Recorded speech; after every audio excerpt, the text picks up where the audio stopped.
नाज़रीन आदाब, आप देख रहे हैं टीवी का ख़ास प्रोग्राम ये गुलसिता हमारा। नाज़रीन आज फिर एक ख़ास एपिसोड को लेकर आपके बीच हाजिर हुए हैं। आज ये टीवी की टीम उत्तर प्रदेश के तारीख़ी शहर मेरठ में मौजूद है। मेरठ एक तारीख़ी सरज़मीन, इसे जालों की सरज़मीन के साथ साथ मोहब्बतों की सरज़मीन कहा जाता है। हम तहरीक आज़ादी की बात करें या उससे पहले और बाद की बात करें तो हम यहाँ पर देखते हैं कि यहाँ पर मुख्तलिफ मज़ाहिब के बीच एक संगम दिखाई देता है। एक ऐसी ही कहानी लेकर आज आपके बीच हाजिर हुए हैं। आइए डालते हैं एक नजर। खालिक़े कायनात ने इस कायनात में कितनी मखलूक को पैदा किया है ये तो कोई नहीं जानता, लेकिन दुनिया इस बात को जरूर जानती है कि खालिक़े कायनात ने अपनी मखलूक में जिसको अशरफुल मखलूकात का दर्जा दिया वो इंसान है। इंसान ने जब से शऊर संभाला है तभी से माशरे में साथ रहने और साथ मिलकर काम करने का जज्बा भी बेदार हुआ है। साथ रहने और साथ मिलकर काम करने के इस जज्बे से समाज में आपसी भाईचारा, अखूत और दिल के रिश्तों का जो वसी ताना बाना तैयार हुआ है, इस हसीन दुनिया का हुस्न उसी से दो बाला नजर आता है। जब इंसान अपनी जाती अफकार, नजरियात और मजहब की कैदोबंद से आजाद होकर इंसानी खिदमत के लिए कदम उठाता है तो उसके कदम से न सिर्फ शर को लगाम लगती है बल्कि जमाने में इंसानियत सुरखरू होती है। खालिक़े कायनात ने इंसान को जहाँ खैरो शर में तमीज करने का अदब सिखाया, वहीं उसने इंसान को एहसास से भी आशना कराया। खालिक़े कायनात ने इंसान के सीने में जो धड़कता हुआ दिल रखा है, उसे नर्म और नाजुक एहसास के साथ पास वफा का लिहाज रखने का शऊर भी बख्शा है। यही एहसास इंसान को अशरफ बनाता है। ईटीवी के नाज़रीन आज मेरठ के ऐसे दो दोस्तों की मोहब्बत की दास्तान को देखेंगे जिस पर महज़ब समाज को फख्र होता है। ये है सोनू कपूर, जो मेरठ के गौरीपुरा मोहल्ले में अपनी अहले खाना के साथ रहते हैं। सोनू जब पैदा हुए तब वो इस हसीन दुनिया को देख सकते थे, लेकिन बहुत जल्द वो अपनी आँखों की बीनाई से महरूम हो गए। वालिद ने सोनू के इलाज के लिए जहाँ तक उनकी बिसात थी कोशिशें की, लेकिन सोनू की बीनाई वापस नहीं आ सकी। ऐसा था जी, जिस वक्त ये लड़का पैदा हुआ और पैदा होने के बाद करीब 6 महीने के बाद हमें इस चीज़ का एहसास हुआ कि लड़का हमारा देख नहीं पा रहा। पहले तो हमने यहाँ डॉक्टर को दिखाया, जो कि डॉक्टर मित्तल हैं या डॉक्टर अग्रवाल थे। इसके बाद फिर हमें तसल्ली नहीं हुई, फिर हम इन्हें इंदौर ले गए, अमृतसर भी ले गए और लुधियाना भी ले गए, दिल्ली भी ले गए हम इन्हें। तो वहाँ सब ने यही कहा कि आप इन्हें इनकी तरफ से आप इलाज को तो छोड़िएगा, आप इन्हें पढ़ाना शुरू करवाएं, आप इसके किसी स्कूल में एडमिशन दिलवाएं। अब हमारे पास तो बच्चा एक था, एक लड़की थी। हमारा दिल तो माना नहीं कि भाई हम इसे बाहर भेजें, और ना ही हमारी बेटी तैयार थी कि इसे बाहर भेजो पापा। तो हमने कहा तो बेटे फिर यहीं शुरू करें हम। बहुत मुश्किल लग रहा था मुझे कि भी कैसे होगा, हमारा अभी ये पहला बच्चा है तो हमें ये दुख देखने को मिल रहा है। बहुत परेशान हुए थे, बहुत ज़्यादा, बहुत रोई थी मैं इस खबर को सुन के। बस फिर हिम्मत करी, ऊपर वाले से दुआ मांगी कि भी इसको अच्छी बुद्धि देना ताकि ये आगे बढ़ सके और कुछ कर सके, अपना नाम, हमारा नाम, सबका नाम आगे कर सके। पढ़ाई के लिए वही वर्षा के पास जाती थी, वहाँ जाके उनके लिए मैं अपनी भाषा में लिख के लाती थी और ब्रेल के अक्षर की डॉट बना के आके इसको पढ़ाती थी कि भी इतने अक्षर जोड़ोगे तो ये डॉट बन के ये अक्षर बनेगा, और इतने डॉट जोड़ के ये अक्षर बनाओगे तो ये अक्षर बने। मात्रा के लिए पहले खाली मतलब कि बिना मात्रा के सीखी, फिर मात्रा वाले सीखे, फिर इंग्लिश के सीखे, फिर मैं इसको घर पे आके पढ़ाती थी, इसको भी और इसकी बहन को, दोनों को इकट्ठा बैठा के पढ़ाती। बच्चे माँ बाप की आँखों का तारा होते हैं। सोनू भी अपने वालिदैन की आँखों का तारा थे और उनकी पहली औलाद थे। लेकिन जब सोनू बीनाई से महरूम हो गए तो उनके वालिदैन ने तमाम कोशिशें की, लेकिन बीनाई वापस नहीं आ सकी। इसी के साथ साथ उन्होंने अपने बेटे को जेवर तालीम से आरास्ता करने का अहद किया। सोनू को इब्तदाई तालीम घर पर ही दी गई। सोनू ने अपने घर में रहकर हाई स्कूल तो कर लिया, लेकिन जब उन्होंने 11वीं जमात में दाखिला लिया तो यहीं से उनके और उनके वालिदैन के साथ नई मुश्किलात खड़ी हो गई। लेकिन यहीं पर अल्लाह ने अपनी नई राहें हमवार की और सोनू की जिंदगी गुलजार हो गई। सोनू की जिंदगी को गुलजार बनाने वाला जो शख्स है, उसका सोनू के मजहब से तो कोई रिश्ता नहीं है, लेकिन उससे इंसानियत का वो अजीम रिश्ता है कि जिसके आगे सारी बातें हेज मालूम होती हैं। उस रिश्ते के तकद्दुस और उसकी सोनू से बेलौस मोहब्बत पर सभी कुर्बान हैं। ये जिस वक्त मैंने हाई स्कूल पास करी प्राइवेट, और प्राइवेट करने के बाद फर्स्ट टाइम मैं एनएस कॉलेज में एडमिशन दिलवाने के लिए गया। एडमिशन तो इनका हो गया और वहाँ मुझे ये गुलजार जी मिले, तो इन्हीं के सेक्शन में थे और गौरव जी भी इसी में थे। तो वहाँ से इन दोनों की दोस्ती आपस में बनी, इन तीनों चारों की। बस उसके बाद तो फिर हमें कोई ऐसी परेशानियाँ महसूस हुई नहीं जी, और ना ही हमने कभी ये महसूस करा कि वो हिंदू है और ये हम मुसलमान है, या वो मुसलमान है हम हिंदू है। हमने तो यही सोचा कि दोनों ये चारों पांचों दोस्त एक से ही है, मेरे पांचों ही चारों बच्चे मेरे बच्चे ही हैं। मैंने तो कभी एहसास करा नहीं जी। दिवाली पे ये आते हैं, ईद पे हम लोग जाते हैं इनके घर पे। बहुत हेल्प करता है जी, इसमें तो कोई देने वाली बात ही नहीं है, बहुत ही मदद करते हैं। मेरे पास वक्त नहीं है घर, और मैं गुलजार से फ़ोन कर दूँ, मैं कहा भाई गुलजार जी आपने उन्हें लेके आना है आज ऑफिस से, या कोई काम है आपने जाना है, तो फ़ौरन से पहले गौरव जी भी आ जाते हैं, ये भी आ जाते हैं, आबिद जी भी आ जाते हैं। हाँ, वो भी फ्रेंड्स बते रहे, सुनील जी हैं एक, जो भी दोस्त हैं इनके, सारा ग्रुप बहुत बढ़िया है, इसमें कोई। इन्होंने धरना भी दिया वहाँ, मतलब गुलजार ने और इन दोनों ने मिलके, और उसके बाद फिर जब दूसरे फ्रेंड्स को पता लगा, सब आगे इन्होंने रोड बंद कर दी। फिर पुलिस वगैरह आई, उन्होंने आके इनको उठा के अंदर लेके गए, और उसमें यूनिवर्सिटी में लेके गए अंदर। फिर वहाँ कमरे में लेके गए, वो पुलिस वाले तो चले गए। फिर उन्होंने फिर धक्का देके बाहर निकाल दिया कि तुम फिर से क्यों आ गए हो। उन्होंने इस बात पे इन दोनों को बहुत गुस्सा आया, दोनों को भी बहुत अच्छा। एक विकलांग हो गया, इन्होंने हमें धक्का दिया है। दो जिस्म एक जान है दोनों। मतलब कि कोई जैसे यहाँ मेरठ में कोई दंगा वंगा भी हो जाता था, फ़ौरन इसका फ़ोन आ जाता है कि सोनू बाहर नहीं निकलना। सोनू गुलजार से कह देते थे भी तुम कहाँ हो, बाहर नहीं निकलना, भी ऐसे ऐसे हालात हो रहे हैं। फ़ौरन एक दूसरे को बता देते हैं कि भी ऐसी परेशानी होने वाली है। लेते छोटा सा ब्रेक, मिलते हैं ब्रेक के बाद।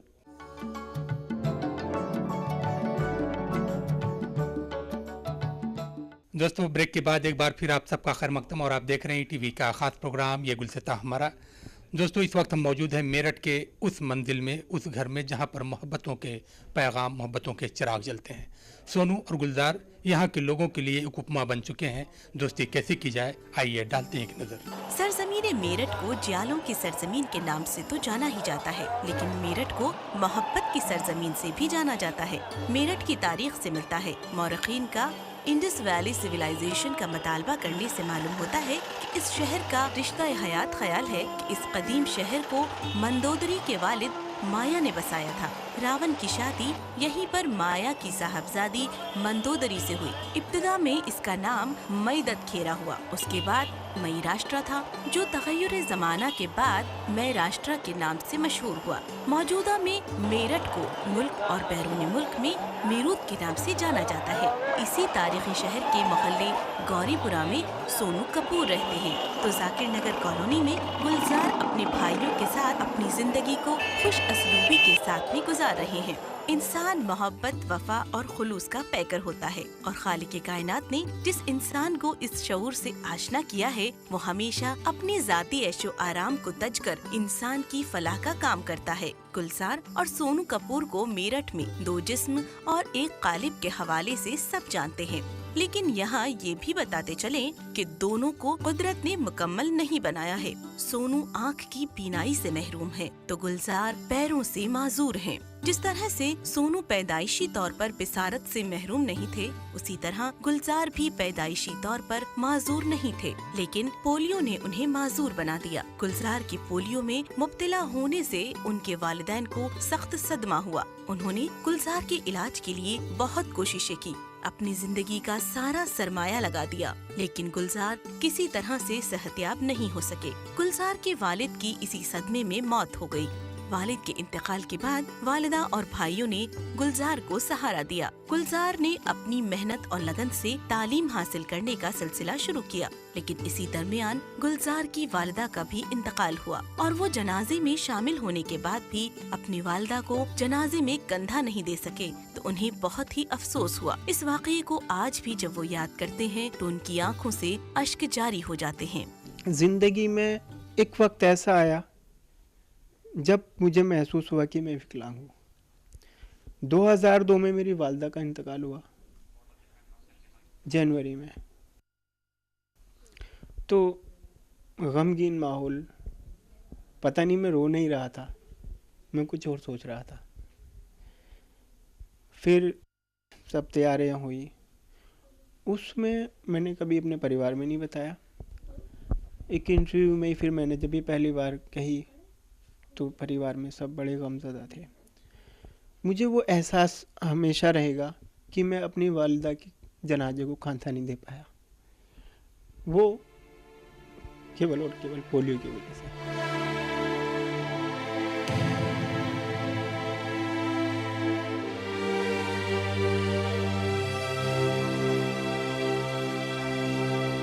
एक ख़ास बात ये रही कि हम ज़िंदगी जीते हैं, ज़िंदगी काटते नहीं।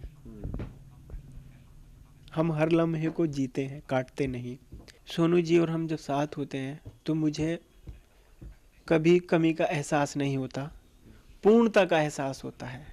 गुलजार कहते हैं कि उन्होंने अपने भाइयों की मोहब्बत और कुर्बानी से हाई स्कूल पास किया, लेकिन माजूर लोगों के लिए दुनिया का जो नजरिया था उसे देखकर गुलजार को सख्त मायूसी होती थी। गुलजार ने जब मेरठ में 11वीं जमात में दाखिला लिया तो यहाँ गुलजार की मुलाकात सोनू कपूर से हुई। गुलजार जो अपने पैरों की माजूरी से उदास रहते थे, सोनू से मुलाकात और हर हाल में सोनू को खुशहाल देखकर उन्होंने अपनी जिंदगी के नज़्बुल ऐन को बदला।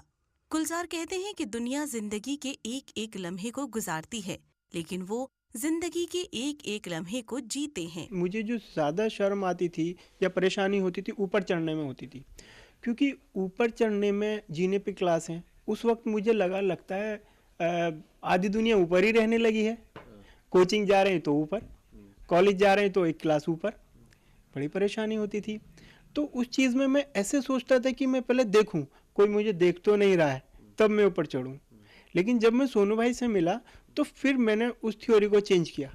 फिर मैंने देखा कोई देखे ना देखे मुझे चढ़ना है, क्योंकि जब लोग देखते हैं तो उनके मन में कई विचार होते हैं। देखो इसको अल्लाह ने क्या किया है, इसको भगवान ने क्या किया है, इसकी परेशानी कितनी है, कैसे चढ़ रहा है। तो बहुत कम लोग होते हैं जो हाथ बढ़ाते हैं, helping hands. You know, helping hands are better than praying lips. लेकिन लोग प्रे ज़्यादा करते हैं, हेल्प कम करना चाहते हैं। तो उस चीज़ को फिर थ्योरी को पलटा के नहीं, मुझे करना है तो दैट विल बी स्पेशलिटी। अगर कोई देख रहा है तो देखे, मुझे ऊपर जाना है तो जाना है। तो फिर इस चीज़ का कॉन्फिडेंस आया कि फिर ये एहसास हुआ कि देखो जब हमें कहीं जाना होता है तो लोग जहाँ अपने पैर रखते हैं मुझे वहाँ हाथ रख के चलना पड़ता है। लेकिन इस चीज़ ने भी एक हौसले को नहीं खोने दिया। गुड़गांव गए तो वहाँ पर एलिवेटर होता है, वहाँ पर कैसे चढ़ें। तो ये दोस्त हैं हमारे, इनके कंधे पे हाथ रखा और बस चल दिए। एक साइड सोनू भाई, एक साइड गौरव भाई, आबिद भाई, चल दिए ऊपर। तो हौसला जो था हमारा वो कम नहीं हुआ, जो हमारे वालिद वालिदैन ने दिया। फिर अच्छे दोस्त मिले, उनसे जो हमें हौसला मिला, कभी विकलांगता का एहसास नहीं हुआ। मेरठ के NES कॉलेज में जब सोनू ने दाखिला लिया तो सोनू को नहीं मालूम था कि यहाँ से उनकी जिंदगी के एक ऐसे बाब का आगाज होगा जिस पर इंसानियत फख्र करेगी। गुलजार ने सोनू से मुलाकात के बाद सोनू के होंठों की मुस्कुराहट को जहाँ अपनी जिंदगी का नज़्बुल ऐन बना लिया, वहीं सोनू के वालिदैन भी गुलजार की इस दोस्ती को देखकर रश्क करने लगे। सोनू भी कहते हैं कि उनके शहर में उनकी दोस्ती को फिल्मी दोस्ती के नाम से मंसूब किया जाता है, लेकिन उनकी दोस्ती उससे कहीं बढ़कर है और उन्होंने अपनी जिंदगी में इतने नशीबो फराज के बाद जो कामयाबी देखी है वो गुलजार की कुर्बानियों का ही नतीजा है। गुलजार से मुलाकात होने के बाद एहसास हुआ कि वो कमी शायद दूर हो जाएगी, और आज बड़े फख्र से कहता हूँ कि वो कमी दूर हो गई है, क्योंकि गुलजार से मिलने के बाद जिंदगी में एक नई उड़ान मिली। हौसलों को भी, सपनों को भी एक ऐसा साथ मिला जो हमेशा, हर बार, हर कॉल पर अवेलेबल था, आज भी अवेलेबल है। लोग हमारे साथ को दोस्ती फिल्म का नाम देते हैं, लेकिन ये वाकई ही एक ऐसी दोस्ती है जिसमें दो जिस्म एक जान की बात है। और गुलजार की दोस्ती पर भी फख्र है और गुलजार पर भी फख्र है। जीवन का यही है दस्तूर, प्यार बिना अकेला मजबूर, दोस्ती को माने तो सब दुख दूर, कोई काहे ठोकर खाए मेरे संग आए, के पग पग दीप जलाए, मेरी दोस्ती मेरा प्यार। लेते छोटा सा ब्रेक, मिलते हैं ब्रेक के बाद।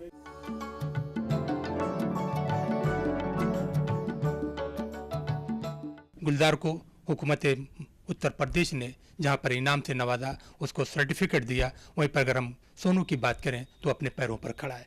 किस तरह से ये दास्तान आगे बढ़ती है, आइए डालते एक नजर। गुलजार सैफी और सोनू ने अपने तालीमी सिलसिले को जारी रखने के साथ बिसारत से महरूम बच्चों को सहूलियात मुहैया कराने के लिए जहां अपनी तहरीक शुरू की, वहीं उन्होंने समाज से पोलियो का खात्मा करने के लिए भी हुकूमत के जरिए चलाई जाने वाली तहरीक में हिस्सा लेना शुरू किया। गुलजार को कहीं इसमें कामयाबी मिली तो कहीं उन्हें समाज की सख्त तनकीद का निशाना बनना पड़ा, लेकिन अपनी धुन के पक्के गुलजार को मायूसी कहाँ हाथ लगने वाली थी। उन्होंने तो ये तय कर लिया था कि उनको समाज में अब ऐसा कोई बच्चा नहीं देखना जिसे पोलियो के सबब माजूरी का शिकार होना पड़े। गुलजार बताते हैं कि 2007 में मेरठ में एक कंपनी के बैनर तले कुछ लोग पोलियो पर फिल्म बना रहे थे।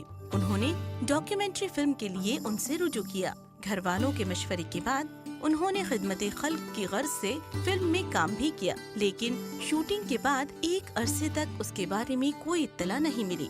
इसी दौरान उन्होंने अपने दोस्त सोनू और दूसरे दोस्तों के साथ मिलकर ट्राईसाइकिल के लिए तहरीक शुरू की। ये तहरीक 20 महीने लंबी खिंच गई, लेकिन हुकूमत की जानिब से उन्हें ट्राईसाइकिल नहीं मिली। उन्हीं दिनों जब वो कलेक्टर के रिहाइशगाह पर ट्राईसाइकिल के लिए धरने पर बैठे हुए थे, उनके पास दिल्ली और मुंबई के सहाफियों के फोन आए। 24 जनवरी लगभग 3:30 बजे कॉल आती है कि आपने किसी मूवी में काम किया था। हिंदुस्तान टाइम्स से उन्होंने कंफर्म किया ये वही गुलजार सैफी हैं। मैंने हाँ जी किया था। फिर मुंबई से कॉल आती है टाइम्स ऑफ इंडिया से कि मंजरी मैम की कॉल थी। उन्होंने अप्रॉक्सीमेट 35 मिनट्स बात की। इट वाज फर्स्ट टाइम कि वो इंटरव्यू ले रही थी और मैं सोच रहा था कि ये सिंपली बात कर रही हैं। उन्होंने सब पूछा और उन्होंने कहा कि Gulzar you are the real hero, Dev Patel is the fiction hero, क्योंकि स्लमडॉग मिलियनेयर भी आपकी गई थी इसमें ऑस्कार में। तो उस घटना ने, सुखद घटना ने इतना परिवर्तन किया कि शाम को जब मीडिया हमारे घर पे आई और सुबह तक सारे मीडिया में ये ख़बर पहुंची, तो एक पूरा मेरठ जो हमारे घर की तरफ आया और बधाई और मुबारकबाद, और एक ऐसा माहौल बन गया कि जो कभी सपने में भी नहीं सोचा था। उनकी फिल्म को ऑस्कर के लिए नॉमिनीज किया गया है। हालांकि फाइनल इंच के नाम से बनने वाली पोलियो पर ये फिल्म ऑस्कर तो हासिल नहीं कर पाई, लेकिन टॉप 4 में वो जगह बनाने में कामयाब हो गई।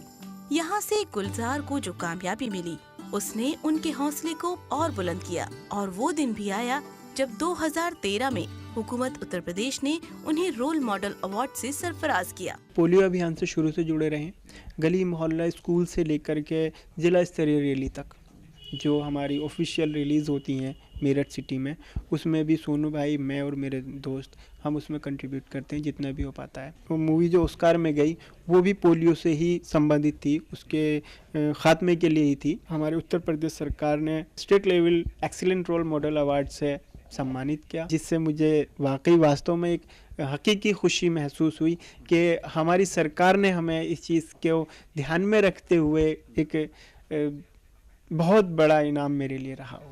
यहाँ ये बताना भी जरूरी है कि मेरठ की चौधरी चरण सिंह यूनिवर्सिटी, जिसने किसी जमाने में सोनू को इम्तिहान के लिए न सिर्फ राइटर देने से मना कर दिया था, बल्कि धक्के मार कर बाहर निकाल दिया था। सोनू कपूर अब उसी यूनिवर्सिटी के इंफॉर्मेशन सेंटर में मुलाजिम है। और आज 2014 में मैंने लगभग 11-12 लैंग्वेजेस सीख ली हैं, वेबसाइट डिज़ाइनिंग का कोर्स खुद ही कर लिया है, और 2013 में मैं आपको बता दूं दिल्ली यूनिवर्सिटी की इक्वल अपॉर्चुनिटी सेल ने मुझे जॉब ऑफर दिया था आपको यहाँ पर आकर के टेक्नोलॉजिकली पूरी सेल को संभालने का। लेकिन तब तक मेरी CCS यूनिवर्सिटी मेरठ में परमानेंट जॉब लग गई थी, तो फिर परिवार ने जाना अलाउ नहीं किया। मैंने एक वेबसाइट बनाई है जिसका नाम है गेट न्यू विज़न। ये स्पेशली विजुअली इम्पेयर्ड के लिए, जो लोग देख नहीं सकते उनके लिए एक वेबसाइट है। दरअसल हम दोस्तों में शुरू से ही चर्चा रही कि हमें कुछ अलग करना है, और अपने लिए नहीं करना है, समाज के लिए करना है, आने वाले जो लोग हैं उनके लिए करना है। जो मुश्किलें हमने देखी हैं वो ना देखें, कम से कम हम कुछ ऐसा करें कि आने वाले लोगों की ज़िंदगी आसान हो जाए। तो इसी सिलसिले को लेकर के हमने एक वेबसाइट डिज़ाइन की जो केवल ब्लाइंड्स के लिए काम करती है, और उसको मैंने खुद ही प्रोग्राम किया है। और उसमें केवल इंडिया से नहीं, वर्ल्ड से बहुत सारे लोग जुड़ चुके हैं जो आपस में बुक्स शेयर करते हैं, अपनी प्रॉब्लम्स शेयर करते हैं, जो सॉफ्टवेयर हमारे लिए यूज़फुल होते हैं वो शेयर करते हैं, टेक्निकल नॉलेज शेयर करते हैं, ट्यूटोरियल्स शेयर करते हैं जिससे हम कंप्यूटर सीख सकें। ऐसे लोग जिन्हें, क्योंकि हम जैसे लोगों को कोई सिखाने को तैयार नहीं होता, आगे कोई नहीं आता है सपोर्ट करने के लिए, तो सब कुछ खुद ही करना होता है। तो ये वेबसाइट ये सारे काम करती है। मेरे साथ ये प्रॉब्लम आफ्टर एमकॉम प्रीवियस करने के बाद बिल्कुल ब्लाइंडनेस हुई है, और उससे पहले मैं मतलब प्रॉब्लम शुरू हुई थी 10th क्लास से। एग्ज़ामिनेशन हॉल में से मैं उठकर आ गई थी, मेरे सर में दर्द हुआ था और मुझे कॉपी में कुछ नहीं दिख रहा था। डॉक्टर्स को दिखाया तो कोई समझ नहीं पाया कि ये आइस की वजह से है सर में दर्द। तो मैंने एम्स में दिखाया तो उन्होंने ये बताया कि इसका कोई इलाज नहीं है और ये डे बाय डे मतलब डिस्क होगी, बढ़ेगी नहीं, इस पर कोई चश्मा इसमें नहीं लग सकता, कोई ऑपरेशन नहीं है, कोई ट्रीटमेंट नहीं है इसका ऑल ओवर वर्ल्ड में।